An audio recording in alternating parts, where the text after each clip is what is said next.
கிழமை வந்தா என்ன திருடி போட்டா தந்தா தினந்தோறும் வந்து என்ன ஆக்கி போட்டாத்துப்பா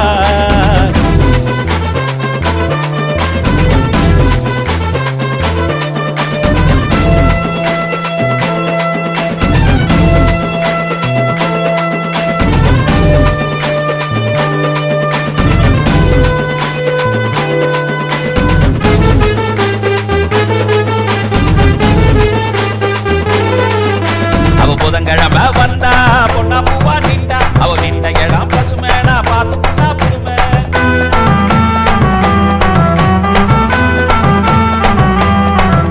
அவ புதன்கிழமை வந்தா பொண்ணா பூவா நின்றா அவ நின்ற இடம் பசுமேனா பார்த்து புண்ணா புதுமை புதுசா புதுசா பொருளை காட்டி புட்டா கிழமை அவ பௌச காட்டி எனையே ஆக்கி புட்டா குடுமை அவ வியாழக்கிழமை வந்தா விவரமா ட்ரெஸ்ஸ தந்தா என் மேலாசையில நீர தொட்டு சொட்டா விட்டா